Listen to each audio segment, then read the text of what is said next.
ഞാനിന്ന് പറയാൻ പോകുന്നേ ഈ നൈസായിട്ട് ചിലർ നമ്മളെ പറ്റിച്ചിട്ട് പോകാറുണ്ട് അല്ലേ. നമുക്ക് അറിയാം, നമുക്ക് ഒരു പ്രാവശ്യം പറ്റി, രണ്ട് പ്രാവശ്യം പറ്റി, മൂന്ന് പ്രാവശ്യം പറ്റി കഴിയുമ്പോൾ നമ്മൾ ഒന്ന് ചിന്തിക്കേണ്ട കാര്യമല്ലേ. എന്നാലും പിന്നെയും പോയി പെട്ടുപോകുന്ന ചിലരുണ്ട് കേട്ടോ. അതിൽ നിന്ന് എങ്ങനെ രക്ഷപ്പെടാന്ന് പറയാനൊന്നും മാർഗമില്ല. രക്ഷ അവനവൻ തന്നെ വിചാരിച്ചാലേ രക്ഷപ്പെടുള്ളൂ.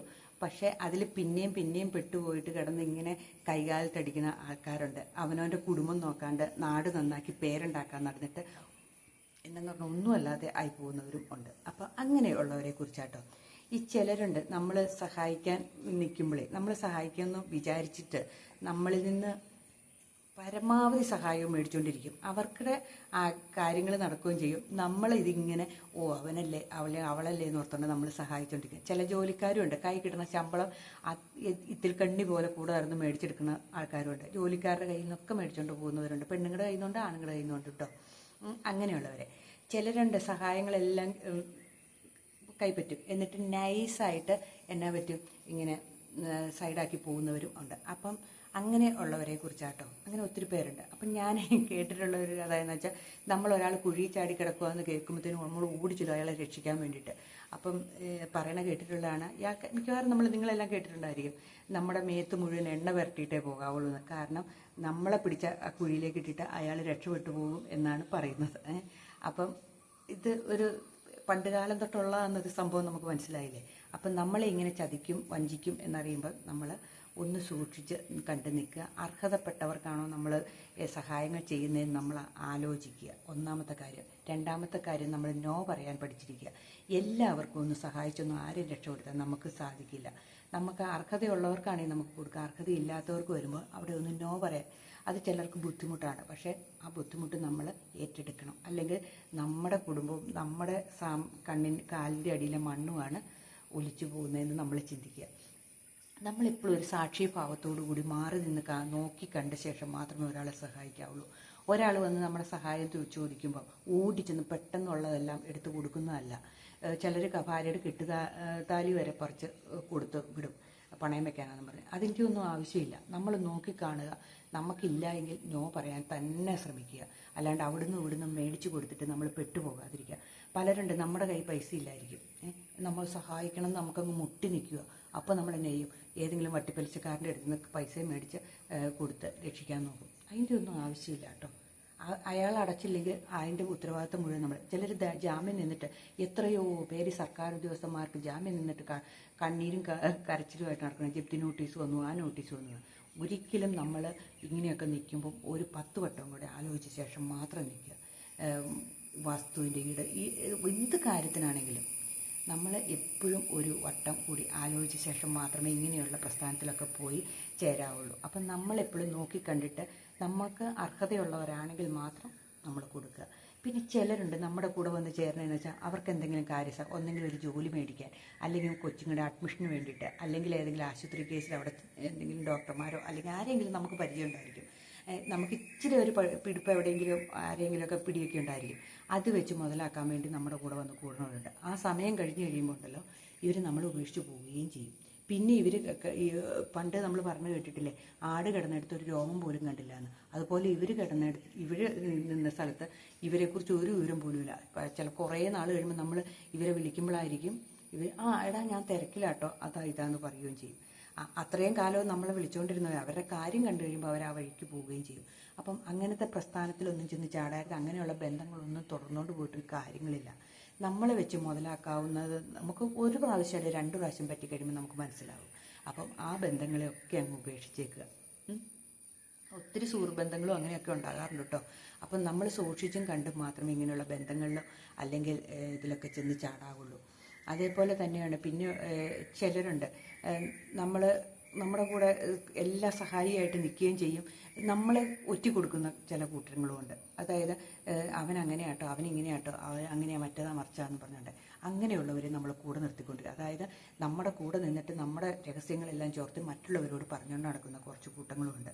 അപ്പം അങ്ങനെയുള്ള പ്രസ്ഥാനമുള്ളവരെയും നമ്മൾ മാറ്റി നിർത്തുക.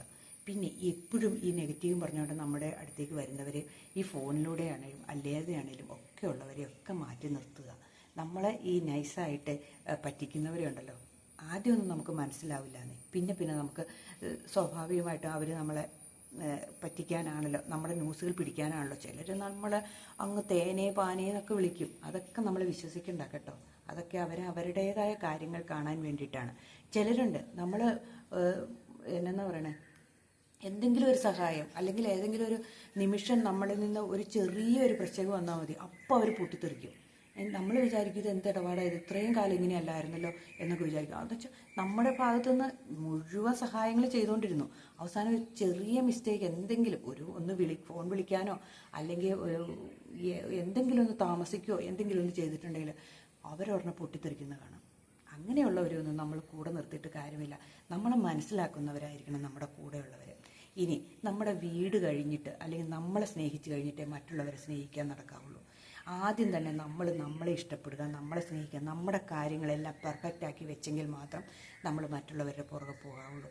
അല്ലെങ്കിലുണ്ടല്ലോ നമുക്ക് കടിച്ചതുമില്ല പിടിച്ചതുമില്ല ഉണ്ടാവും, നമ്മുടെ വീടുമില്ല നമ്മളുമില്ല, ഒന്നുമില്ലാണ്ട് നമ്മൾ ബുദ്ധിമുട്ടേണ്ട അവസ്ഥയിൽ പിന്നെ മറ്റുള്ളവരുടെ പുറകെ നമ്മൾ നടക്കേണ്ട അവസ്ഥയിലേക്ക് വരികയും ചെയ്യും.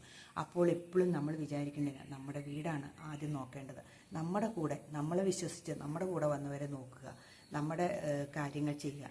നമുക്ക് വേണ്ടുന്ന കാര്യങ്ങളൊക്കെ ചെയ്ത ശേഷം നമുക്ക് മിച്ചമുണ്ടെങ്കിൽ മറ്റുള്ളവരെ സഹായിക്കാം. അത് അർഹതയുള്ളവരാണോ എന്ന് നോക്കുക. ചിലർക്കൊരു ഭക്ഷണം മേടിച്ചു കൊടുത്താൽ മതിയായിരിക്കും, കാശ് കൊടുത്തൊന്നും സഹായിക്കണമെന്നില്ല. ചിലർക്കൊരു ചിരി മതി. ചിലർ ഒന്ന് കൈത്താങ്ങായിട്ടൊന്ന് കൂടെ റോഡ് ക്രോസ് ചെയ്യാൻ നിന്നാലും അതുമൊക്കെ സഹായങ്ങളുടെ കൂടെയാണ്. അതൊക്കെ നമുക്ക് ചെയ്യാവുന്ന കാര്യങ്ങളേ ഉള്ളൂ. പോകുന്ന വഴിക്ക് ഒരാളുടെ നേരെ ഒരു പുഞ്ചിരിച്ച് കാണിക്കാൻ തന്നെ ബുദ്ധിമുട്ടിരിക്കണേ. ചിലപ്പോൾ അയാൾ ഭയങ്കര മാനസിക വിഷമത്തിലായിരിക്കും നമ്മുടെ എതിർവശത്തോടെ വരുന്നത്. അപ്പം നമ്മളൊന്ന് ചിരിച്ച് കാണിക്കുമ്പോൾ തന്നെ അയാൾ വിടും, ഇയാളെന്താ ചിരിക്കുന്നതെന്ന് അയാളുടെ മനസ്സിൽ തോന്നുകയും ആ പെട്ടെന്നുള്ള ആ വിഷമം മാറുക. പിന്നെ അയാൾ അത് ആലോചിച്ചുകൊണ്ടു എന്തുകൊണ്ടായിരിക്കും നമ്മൾ എൻ്റെ ആരോഗ്യം ചിരിച്ച് എന്നിങ്ങനെ അയാളൊന്ന് പുഞ്ചിരിച്ച് കഴിഞ്ഞാൽ അയാളുടെ വിഷമങ്ങൾ ചിലപ്പോൾ ആ നിമിഷം മാറിപ്പോകും. അതൊക്കെ നമുക്ക് ചെയ്യാവുന്ന സഹായങ്ങളല്ലേ. അല്ലാണ്ട് കാശ് കൊടുത്തോ അല്ലെങ്കിൽ അങ്ങനെ സഹായിക്കുന്നതൊന്നും മാത്രമല്ല സഹായം എന്ന് പറയുന്നത് കേട്ടോ. ഒരാൾക്ക് ഒരു നേരത്തെ ഭക്ഷണം കൊടുക്കുക അല്ലെങ്കിൽ അയാളുടെ വീട്ടിലെ കുഞ്ഞുങ്ങൾക്ക് പുസ്തകം മേടിച്ചു കൊടുക്കുകയോ ഒക്കെ ചെയ്യുന്നത് സഹായമാണ്. അതൊക്കെയാണ് നമ്മൾ ചെയ്യേണ്ടത്. ഒരു വിദ്യാഭ്യാസത്തിന് വേണ്ടിയിട്ട് പുസ്തകങ്ങൾ അല്ലെങ്കിൽ ഒരു വർഷത്തേക്കുള്ള ഫീസ് അടയ്ക്കുകയോ കുഞ്ഞു ഫീസ് കുഞ്ഞു പാവങ്ങളാണെങ്കിൽ അതൊക്കെ ചെയ്തു കൊടുക്കുക. എന്തെങ്കിലുമൊക്കെ ഞാൻ ഫീസെന്ന് ഇങ്ങനെ പറഞ്ഞേ ഉള്ളൂ. എന്തെങ്കിലുമൊക്കെ സഹായങ്ങൾ നമ്മളെ കൊണ്ട് ചെയ്യുന്നത് അതൊക്കെയാണ്. അല്ലെങ്കിൽ റോഡ് സൈഡിൽ കൂടെ ഇരിക്കുന്ന പാവപ്പെട്ട കുഞ്ഞുങ്ങൾക്ക് ഒരു ബിസ്ക്കറ്റെങ്കിലും മേടിച്ചു കൊടുത്താൽ അത് സഹായമാണ്.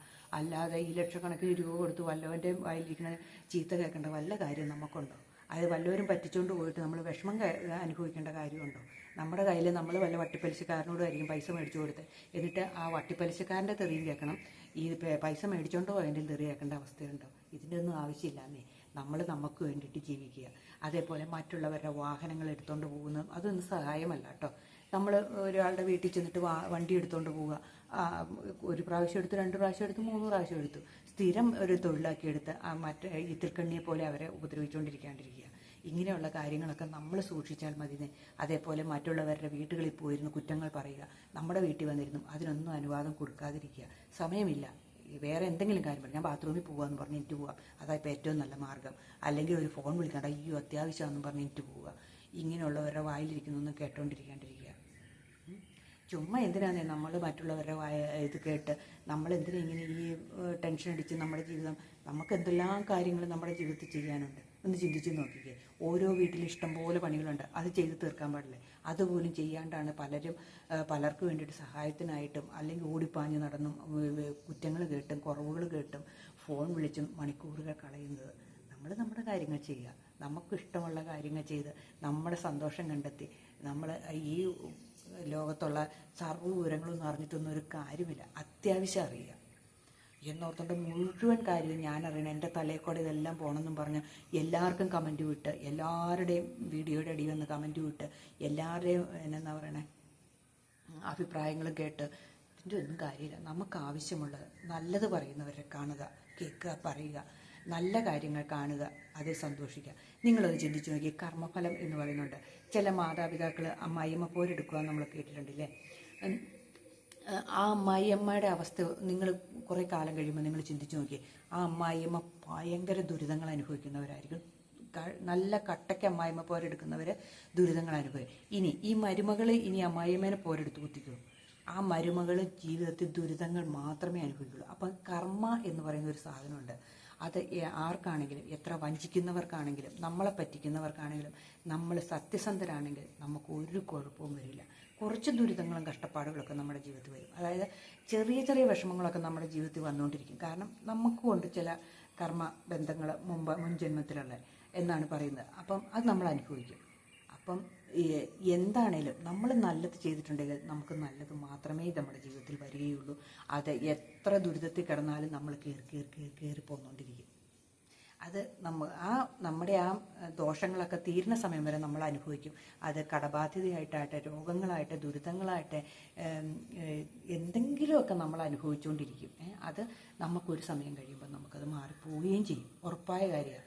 അത് നമ്മൾ ഓർത്തുകൊണ്ടിരിക്കും, ഇതെനിക്ക് എന്ന് സ്ഥിരം ഇങ്ങനെയാണെന്ന് വിചാരിച്ചുകൊണ്ട് അതിനെ തന്നെ ഇങ്ങനെ ആകർഷിച്ചുകൊണ്ടിരുന്നാൽ നമ്മളിൽ നിന്ന് പോകില്ല. നമ്മൾ ഇന്നല്ലെങ്കിൽ നാളെ ഞാൻ രക്ഷപ്പെടും, എനിക്കിതൊക്കെ മാർഗമുണ്ട്, എൻ്റെ മക്കൾ രക്ഷപ്പെട്ട് നല്ല നിലയിലെത്തും, അല്ലെങ്കിൽ എനിക്ക് ഇന്ന രീതിയിൽ കുറച്ച് കഴിയുമ്പോൾ എനിക്കൊരു മാർഗം ഉണ്ടാകും, എനിക്കൊരു ജോലി, പുറത്തേക്ക് ഇറങ്ങി ഇഷ്ടംപോലെ ജോലികളുണ്ട്, ഏതെങ്കിലും ഒരു ജോലി ചെയ്ത് ആണെങ്കിൽ ഞാൻ രക്ഷപ്പെടും. പിന്നെ നമ്മൾ അങ്ങനെയൊക്കെ പോയി കഴിയുമ്പോൾ നമ്മളിൽ പിന്നെ വേറെ ചിന്തകളില്ലാണ്ടാവും കേട്ടോ. നമ്മൾ ചുമ്മാ ഇരുന്ന് ഇങ്ങനെ ചിന്തിച്ചു കൂട്ടുന്ന സമയത്താണ് നമുക്ക് ഈ ചിന്തകളൊക്കെ വരുന്നത്. അപ്പം ഇന്നത്തെ വീഡിയോ ഇത്രയേ ഉള്ളൂ. അപ്പം നമ്മളെ ആരെങ്കിലും സ്ഥിരമായിട്ട് പറ്റിക്കണമെന്നുണ്ടെങ്കിൽ അത് നമ്മൾ നിന്ന് കൊടുത്തിട്ട് തന്നെയാണ് കേട്ടോ.